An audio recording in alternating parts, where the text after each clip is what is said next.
अन्नदाता,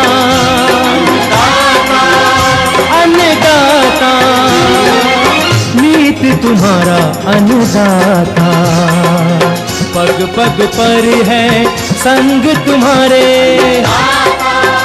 अन्नदाता। लहू किसानों का बन के पसीना सींचता है धरती का सीना, मेहनत का तेरी हक दिलवाने, नई तकनीक नई खोज बताने। पशुधन को गुणवान बनाना, पौध सुरक्षा को सिखलाना, खेती के सब गुर समझाने, भारत का सरताज बनाने, आठों पहर है संग तुम्हारे अन्नदाता, अन्नदाता। नमस्कार, मैं हूं आपके साथ विभा उपाध्याय और आप सभी दर्शकों का अन्नदाता कार्यक्रम में स्वागत करती हूं। हमारे देश का किसान जन का पोषक है, वो श्रम का देवता है, अन्नदाता है। उसमें ही भारत की आत्मा निवास करती है और ऐसे ही किसानों की प्रगति के लिए हम खेती बाड़ी से जुड़ी हुई बहुत सी नई लाभकारी जानकारियां हर रोज सुबह लेकर आते हैं। तो चलिए कार्यक्रम शुरू करने से पहले देखते हैं क्या है आज के अन्नदाता में। मूली की खेती करके किसान ले बम्पर पैदावार।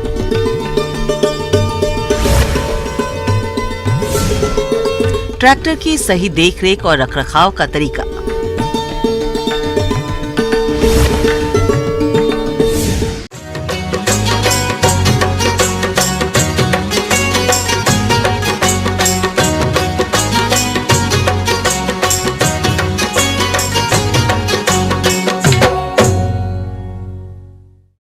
किसान भाइयों, मूली की खेती कम समय में अधिक मुनाफा देने वाली फसल है। इसका उपयोग कच्चे सलाद के साथ सब्जी और अचार बनाने में किया जाता है। यदि गर्मी के मौसम में इसकी खेती सही तरीके से की जाए तो बेहतर पैदावार के साथ भारी मुनाफा कमाया जा सकता है। इसलिए आप मूली की उन्नत किस्मों का चयन करके वैज्ञानिक तकनीक से बुवाई कैसे करें, इसकी जानकारी के लिए देखिए कार्यक्रम का ये अंश।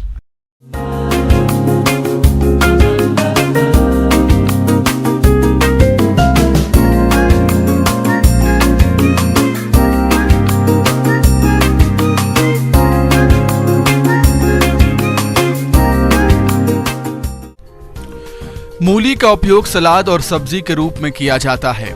इसमें तीखा स्वाद होता है। मूली विटामिन सी एवं खनिज तत्व का अच्छा स्रोत है। मूली के लिए ठंडी जलवायु उपयुक्त होती है, लेकिन ये अधिक तापमान भी सह सकती है। इसीलिए गर्मी के मौसम में खेती के लिए बुवाई का उपयुक्त समय मार्च और अप्रैल का महीना होता है। मूली का अधिक उत्पादन देने वाली किस्में। किसान भाइयों, मूली की उन्नतशील किस्मों की बात करें तो उनमें प्रमुख हैं पूसा चेतकी, जापानी वाइट्स, पूसा हिमानी, पूसा रेशमी, पूसा देसी, गलिश सिंथेटिक इत्यादि। तो आप इनमें से किसी भी किस्म का चयन कर बुआई कर सकते हैं। भूमि का चयन और तैयारी। मूली की खेती सभी प्रकार की भूमियों में की जा सकती है, लेकिन मूली का अच्छा उत्पादन प्राप्त करने के लिए रेतीली दोमट भूमि अधिक उपयुक्त रहती है।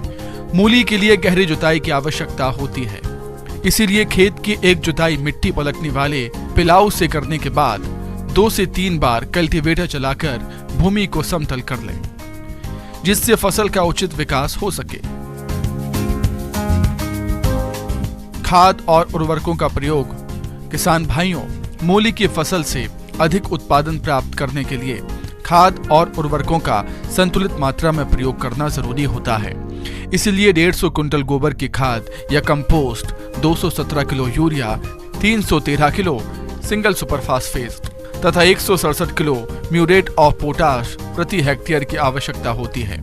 इनमें से गोबर की खाद, सिंगल सुपर फास्फेट और म्यूरेट ऑफ पोटाश की पूरी मात्रा का उपयोग खेत की तैयारी के लिए समय पर करना चाहिए और यूरिया को 2 भागों में बांटकर पहली मात्रा का प्रयोग बुआई के 15 दिन बाद और दूसरी मात्रा का उपयोग 30 दिन की फसल अवस्था पर उपरिवेशन के रूप में करना चाहिए। बुआई की उन्नत तकनीक।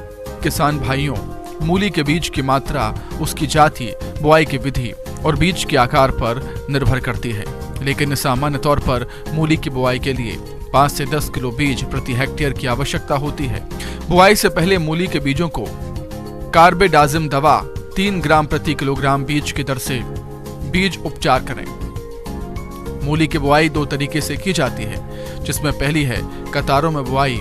इस विधि से बुआई करने के लिए अच्छे प्रकार से तैयार क्यारियों में लगभग 30 सेंटीमीटर की दूरी पर कतारें बना ली जाती हैं और इन कतारों में बीज को लगभग 3 से 4 सेंटीमीटर गहराई में बुआई कर देते हैं। बीज उग जाने पर जब पौधों में 2 पत्तियां आ जाती हैं, तब 8 से 10 सेंटीमीटर की दूरी छोड़कर अन्य पौधों को निकाल देते हैं। दूसरी विधि है मेड़ों पर बुआई। इस विधि में क्यारियों में 30 सेंटीमीटर की दूरी पर 15 से 20 सेंटीमीटर ऊंची मेढ़ें बना ली जाती हैं। इन मेड़ों पर बीज को 4 सेंटीमीटर की गहराई पर बो दिया जाता है। बीज उग आने पर जब पौधों में 2 पत्तियां आ जाती हैं, तब पौधों को 8 से 10 सेंटीमीटर की दूरी छोड़कर बाकी पौधों को निकाल दिया जाता है। बुआई की ये विधि अच्छी रहती है क्योंकि इस विधि से बोने पर मूली की जड़ की बढ़वार अच्छी होती है और मूली मुलायम भी रहती है। मूली की फसल में खरपतवार नियंत्रण। मूली की फसल को खरपतवारों से मुक्त रखने के लिए रासायनिक खरपतवार नाशक दवा पेंडिमीथेलिन 30 ईसी की 3 किलोग्राम मात्रा को 1000 लीटर पानी के हिसाब से घोलकर प्रति हेक्टेयर की दर से बुआई के 48 घंटे के अंदर प्रयोग करने पर शुरुआत के 30 से 40 दिनों तक खरपतवार नहीं उगते। इसके अलावा आप बुआई के 15 से 20 दिन बाद निराई गुड़ाई कर फसल को खरपतवारों से मुक्त रखें और मूली की फसल में मिट्टी चढ़ाने का कार्य भी करना चाहिए। मूली की जड़ें मेड़ से ऊपर दिखाई दे रही हों तो उन्हें मिट्टी से ढक दें, अन्यथा सूर्य के प्रकाश के संपर्क से वे हरी हो जाती हैं। मूली की फसल में सिंचाई प्रबंधन। बुआई के समय यदि भूमि में नमी की कमी रह गई हो तो बुआई के तुरंत बाद एक हल्की सिंचाई कर दें। गर्मी के मौसम में मूली की अच्छी पैदावार देने के लिए फसल में पानी की अधिक जरूरत होती है, इसलिए आप फसल में 4 से 5 दिन के अंतराल पर सिंचाई जरूर करते रहें। मूली की जड़ें पूर्ण विकसित हो जाएं, तब कड़ी होने से पहले मुलायम अवस्था में ही खोद लेना चाहिए। मूली की पैदावार इसकी किस्में, खाद व उर्वरक और शस्य क्रियाओं पर निर्भर करती है। साधारणतः मूली की औसत उपज 200 कुंटल प्रति हेक्टेयर के करीब होती है, लेकिन गर्मी के मौसम में पैदावार कम हो जाती है। पर बाजार भाव अधिक मिलने से किसानों को अच्छा मुनाफा होता है। तो किसान भाइयों, इन बताई हुई बातों को ध्यान में रखते हुए यदि आप मूली की खेती करते हैं तो आपको अच्छे उत्पादन की प्राप्ति होती है। किसान भाइयों, अभी तक आपने खेती से जुड़ी हुई कुछ उपयोगी जानकारियां देखी। अब लेते हैं एक छोटा सा ब्रेक, जल्द लौटेंगे और कार्यक्रम में आगे भी है खेती बाड़ी से जुड़ी हुई महत्वपूर्ण जानकारियां, तो बने रहिए हमारे साथ।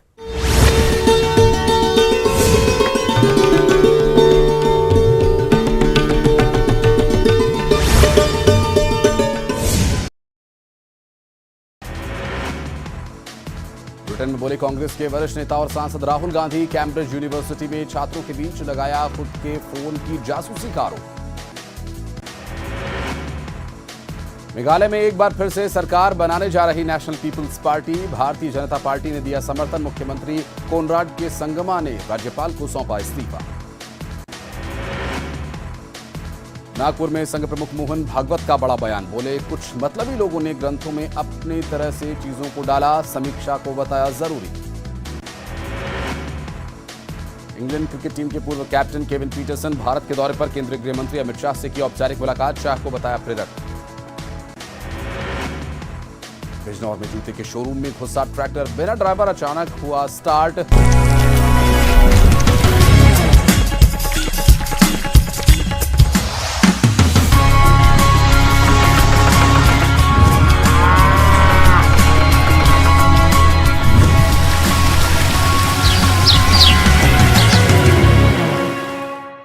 ब्रेक के बाद एक बार सभी दर्शकों का एक बार फिर से अन्नदाता में स्वागत है। चलिए रुक करते हैं अगली कड़ी की ओर।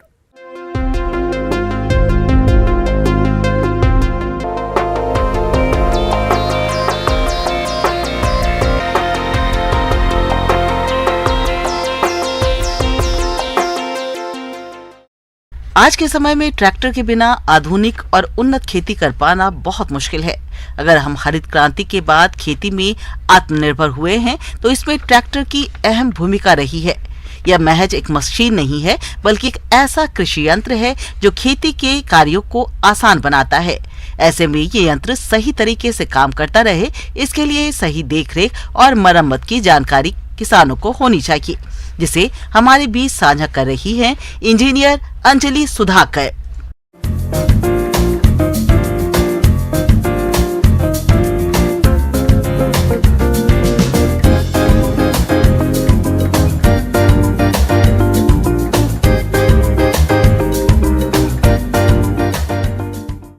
ट्रैक्टर कृषि में उपयोग होने वाला एक बहुत ही महत्वपूर्ण यंत्र है, लेकिन किसान बंधु इसका सही से रख रखाव नहीं कर पाते हैं, जिसके वजह से जो इसकी जो कार्य करने की जो क्षमता है वो अपने समय से पहले ही घट जाती है।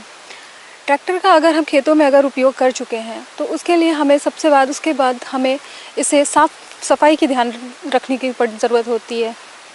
जैसे कि सफाई में हमें सबसे पहले जो ध्यान देने की बात है कि इसे आप पानी से धो के फिर सूखे कपड़े से इसे पोंछ के इसे शेड में रखें ताकि इस पे धूप का प्रभाव ना पड़े।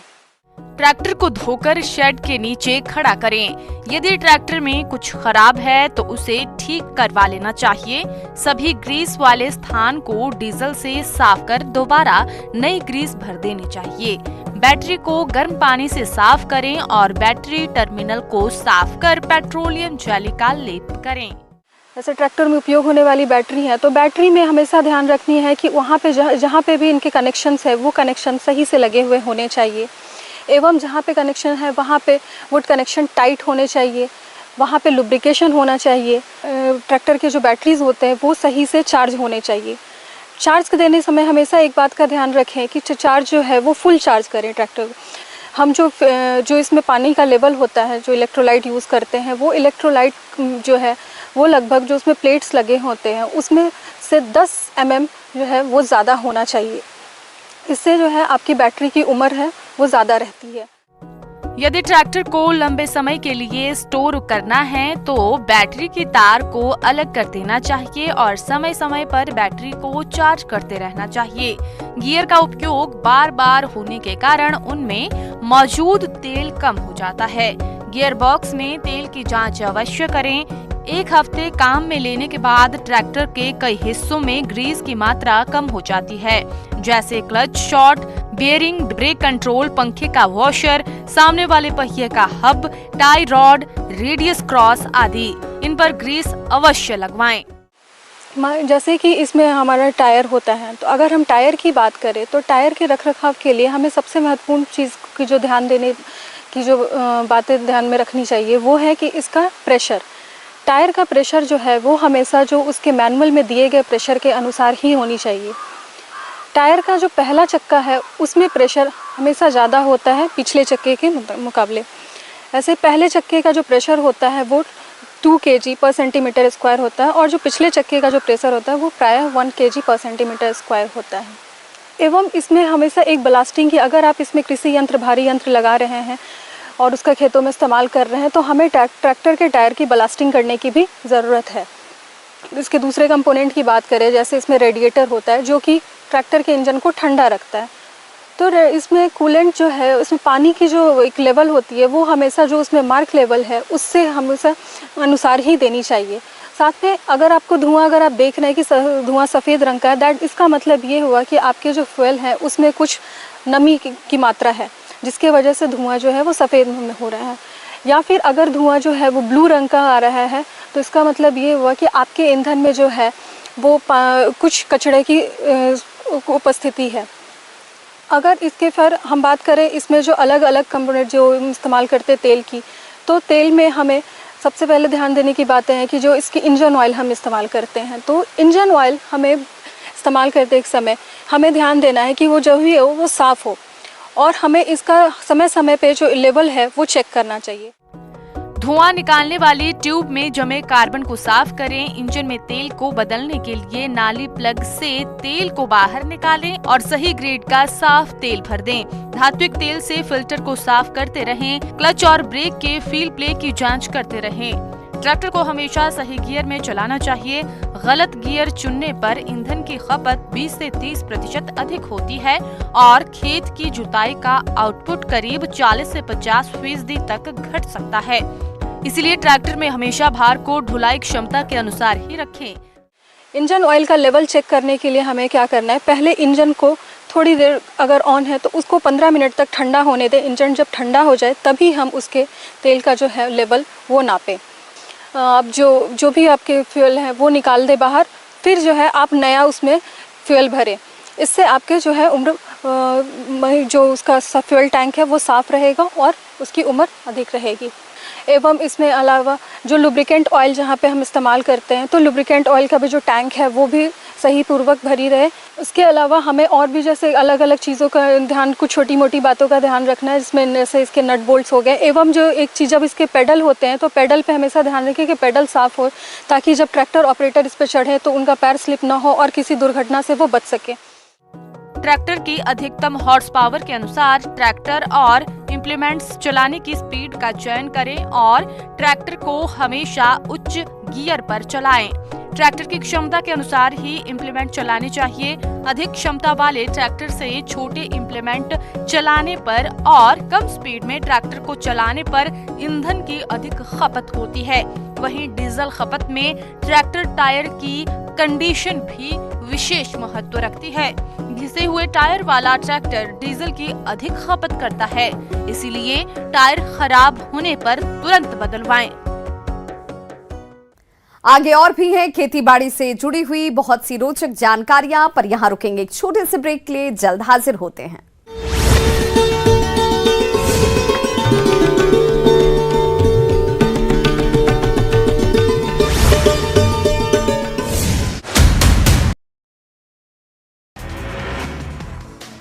ब्रिटेन में बोले कांग्रेस के वरिष्ठ नेता और सांसद राहुल गांधी। कैम्ब्रिज यूनिवर्सिटी में छात्रों के बीच लगाया खुद के फोन की जासूसी का आरोप।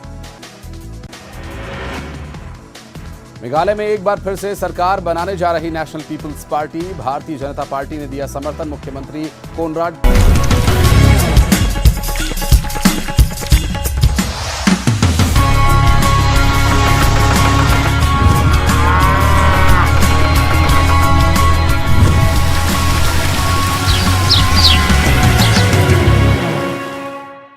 ब्रेक के बाद एक बार फिर से आप सभी दर्शकों का अन्नदाता कार्यक्रम में स्वागत है। बढ़ते हैं अपनी अगली प्रस्तुति की ओर।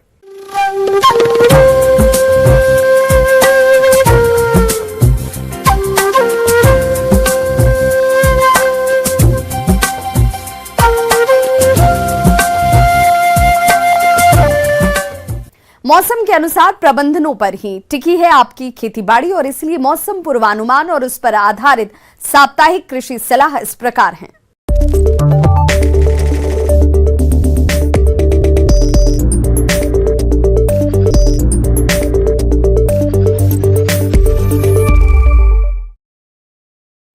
ग्रामीण कृषि मौसम सेवा, भारतीय मौसम विज्ञान पृथ्वी मंत्रालय, भारत सरकार, जवाहरलाल नेहरू कृषि विश्वविद्यालय, आंचलिक कृषि अनुसंधान केंद्र, पवारखेड़ा, जिला नर्मदापुरम, मौसम पूर्वानुमान केंद्र भोपाल से प्राप्त जानकारी के अनुसार अधिकतम तापमान 34 से 36 डिग्री सेल्सियस और न्यूनतम तापमान 15 से 19 डिग्री सेल्सियस के लगभग रहने की संभावना है। अपेक्षित आर्द्रता अधिकतम 60 से 75 और न्यूनतम 41 से 44% के बीच रहने की संभावना है। मौसम पूर्वानुमान को ध्यान में रखते हुए गेहूं की फसल में बिजाती पौधों को निकालकर अलग करें। गेहूं की फसल में नियमित सिंचाई करते रहें। चने की फसल में इल्ली और माहू का प्रकोप देखा जा रहा है। इमामेक्टिन बेंजोएट दवा की 5 ग्राम मात्रा को 10 लीटर पानी के हिसाब से घोल बनाकर छिड़काव करने पर इन दोनों कीटों का नियंत्रण आसानी से हो जाता है। इसके अलावा चने की फसल में टी आकार की खूंटियां भी लगा देना चाहिए। देरी से लगाई गई सरसों की फसल में भभूतिया रोग हेतु निरंतर निगरानी बनाए रखें। इसके अलावा सरसों की फसल में सिंचाई करना भी जरूरी होता है। शरदकालीन गन्ना की फसल में निदाई गुड़ाई करते हुए इस समय सिंचाई करने के बाद नत्रजन की पहली मात्रा का प्रयोग करें। गन्ने की फसल में रोग और कीटों की रोकथाम हेतु निरंतर निगरानी बनाए रखें। बैगन की फसल में रोग और कीटों की रोकथाम हेतु निरंतर निगरानी रखें और कीट रोगों का प्रकोप दिखाई देने पर इनके नियंत्रण की उचित व्यवस्था करें। बैगन की फसल में नियमित निदाई गुड़ाई करते रहना चाहिए। इसके अलावा फसल में सिंचाई करना भी जरूरी होता है। मिर्च की फसल में कीट और रोगों का प्रकोप दिखाई देने पर नियंत्रण के लिए आवश्यक दवाओं का छिड़काव करें। मिर्च की फसल की अच्छी बढ़वार हो, इसके लिए फसल में निदाई गुड़ाई के साथ साथ सिंचाई प्रबंधन करना भी जरूरी होता है। आम में मिलीबग कीट की रोकथाम के लिए आम के तने पर ग्रीस का प्रयोग करें। इसके अलावा पॉलीडॉल 250 ग्राम पौधे की दर से मिट्टी में उपयोग करें। अमरूद के बाग में इस समय निदाई गुड़ाई करना जरूरी होता है। इसके साथ ही साथ अमरूद के बाग में समय समय पर सिंचाई का प्रयोग करें। पशुओं के अच्छे स्वास्थ्य व दुग्ध उत्पादन के लिए चारे के साथ साथ 50 ग्राम नमक, 50 से 100 ग्राम खनिज मिश्रण प्रति पशु के हिसाब से देना चाहिए। इसके अलावा किसान भाइयों को सलाह दी जाती है कि अपने पशुओं को छायादार स्थान पर रखें। पशुशाला में कीटनाशक दवाओं का छिड़काव करते रहें। किसानों को सलाह दी जाती है कि पशुओं के शेड में साफ सफाई की व्यवस्था रखें। इसके अलावा अपने दुधारू पशुओं के लिए साफ पानी की व्यवस्था करें। किसान भाई पीपीआर रोग की रोकथाम के लिए बकरियों में पीपीआर रोग का टीका लगवाएं। मुर्गीशाला की बिछाली गीले होने पर समय समय पर पलट दें। इसके अलावा बिछाली को सुखाने के लिए चूने का प्रयोग भी किया जा सकता है।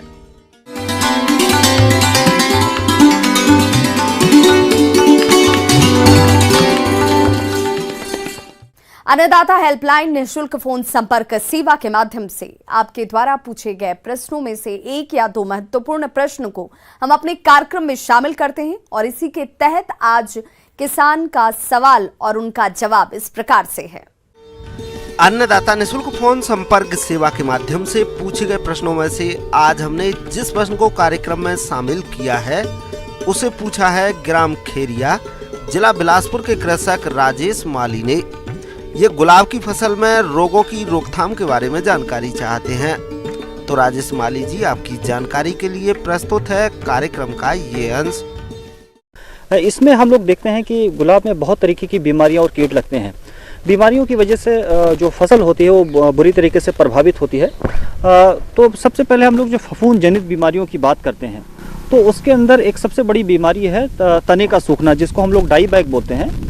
इस रोग में हम लोग देखते हैं कि जो इसका प्रमुख लक्षण है, इसमें जो तने होते हैं ऊपर की तरफ से सूखना शुरू होते हैं और धीरे धीरे वो नीचे की तरफ वो सूखना शुरू हो जाते हैं। किसान भाइयों, डाईबैक रोग यह एक कवक जनित प्रमुख रोग है। ये पौधे के ऊपरी भाग से नीचे की ओर जाता है। सामान्यतः शाखाओं की कटाई के बाद कटे हुए स्थान से आगे बढ़ता है, जिसके कारण पौधे सूख जाते हैं। कवक के अलावा ये रोग उर्वरकों के अनुचित प्रयोग, अधिक सिंचाई, जल निकास की उचित व्यवस्था न होने से और प्रकाश के अभाव के कारण भी होता है। इसकी रोकथाम के लिए रोगग्रस्त शाखाओं को काटकर अलग कर दें। साथ ही कटे हुए भाग पर बोर्डो पेस्ट लगाएं और कॉपर ऑक्सीक्लोराइड 3 ग्राम दवा प्रति लीटर पानी की दर से फसल पर छिड़काव करना चाहिए। तो हम लोग देखते हैं कि जो हमारा जो तना है, जो प्रभावित भाग है, वो प्रभावित भाग कभी कभी क्या होता है कि किसान भाई सफाई, जब खेत की सफाई ज़्यादा नहीं रखते हैं या खेत में कोई प्रबंधन की कोई उचित तकनीक नहीं अपनाई जाती है, तो हम लोग देखते हैं कि जो तना होता है हमारा, वो उसको किसान क्या करता है, काट करके खेतों में फेंक देता है कि खेत में छोड़ देता है। तो वो जो फफूंद होता है उसके सर्वाइवल के लिए, उसके बचने के लिए आश्रय प्रदान करता है और वो मिट्टी में पड़ा रहता है। जब हमारा जो फसल जो आगे तैयार होती है, जो आगे बढ़वार होती है, तो उसमें वो फसल को पुनः प्रभावित करता है। तो यदि हम लोग इसकी प्रबंधन की बात करें तो खेतों में सफाई का बहुत ज़्यादा ध्यान देना होता है इसके अंदर। यदि आपको प्रभावित अगर कोई पौधा दिखता है जिसके अंदर टहनी ऊपर से सूख रही है तो हम लोग सबसे पहले इस बात का ध्यान रखेंगे उस टहनी को हम लोग काट करके खेत से हटा दें। जितने भी प्रभावित पौधों में या कोई छोटे भाग में अगर उस तरह का लक्षण दिख रहा है तो हम लोग सबसे पहले उसको काट करके उसको हम लोग खेत हटा देंगे पौधे से। जो तना हम लोग काटेंगे जो प्रभावित पौधों में से, तो उसमें हम लोग जो कटे वाले स्थान पर हैं पौधों में हम लोगों को कुछ फफूंदनाशी का भी उपयोग करना चाहिए। यदि हम नहीं करते हैं तो उनमें फिर से दूसरे कोई फंगस या फफूंद उसमें लग सकते हैं। तो हम लोग कॉपर ऑक्सीक्लोराइड का एक गाढ़ा पेस्ट बना करके जो कटे वाले स्थान हैं उसके ऊपर हम लोग उसको एक लेप लगा दें ताकि उनमें दूसरा कोई फफूंद उसके ऊपर ग्रो ना कर सके, ताकि वो पौधा आगे प्रभावित ना हो। पत्ती धब्बा रोग ये गुलाब की फसल को अत्यधिक नुकसान पहुंचाते हैं। पीले भूरे से गहरे रंग के धब्बे पत्तियों और तने पर दिखाई देते हैं। रोगग्रस्त हिस्सा खराब होकर गिर जाता है। पत्तियों में छोटे छोटे छिद्र बन जाते हैं। इसकी रोकथाम के लिए रोगग्रस्त शाखा और पत्तियों को काट कर जला दे। साथ ही 10 से 15 दिन के अंतराल पर मैंकोजेब 2 ग्राम दवा का प्रति लीटर पानी की दर से घोल बनाकर 2 से 3 छिड़काव करें। गुलाब के पत्तियों पर एक सफ़ेद रंग की एक पाउडर की एक परत चढ़ी हुई दिखाई देती है जिसको हम लोग पाउडरी मिल्ड्यू बोलते हैं या चूरोडिल असिता बोलते हैं उसको। हम लोग देखते हैं कि पत्ती के ऊपर वो पूरी तरीके से पत्ती को कवर करता है और देखते देखते वो पत्तियों पर ही नहीं बल्कि टहनियों पर और जो हमारे फूल बने हुए हैं फूलों में भी उसकी एक सफ़ेद परत दिखती है। तो इस तरीके से प्रभावित पौधे में जो बढ़वार होती है वो बहुत बुरी तरीके से प्रभावित होती है। तो हम लोग इसके अंदर फफूंदनाशी का छिड़काव अवश्य करेंगे। पहला छिड़काव हम लोग मैंकोजेब से करते हैं 2 से 2.5 ग्राम दवा प्रति लीटर के हिसाब से घोल बनाकर पहला छिड़काव करेंगे। दूसरी दवा जो है हम लोग टेब्यूकोनाजोल की दवा आती है, टेब्यूकोनाजोल 1 ml दवा जो है 1 लीटर पानी में घोल बना करके उसका हम लोग स्प्रे करें। यदि अगर ये बीमारी पुनः अगर हमको कहीं 15 दिन के बाद या 12 दिन के बाद में अगर कुछ 2 हफ्ते के बाद अगर दिखाई देती है तो हम लोग इन कवकनाशियों का दोबारा एक बार छिड़काव करें। इससे पौधा स्वस्थ हो जाएगा और वो अच्छा उत्पादन देगा।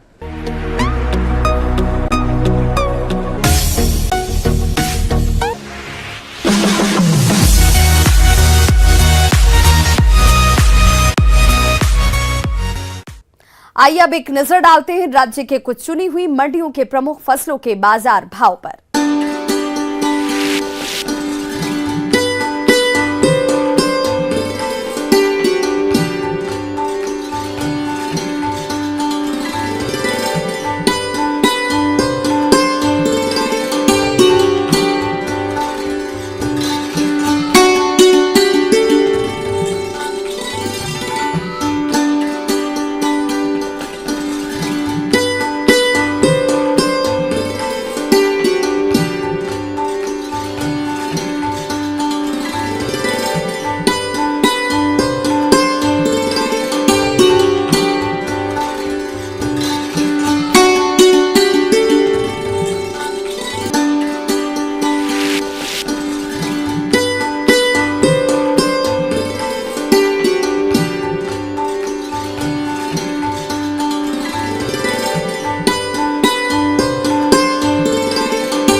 किसान भाइयों, अन्नदाता आपकी सेवा के लिए संकल्परत है। कृषि संबंधित समस्या और सुझावों के लिए आप हमें इस पते पर संपर्क कर सकते हैं।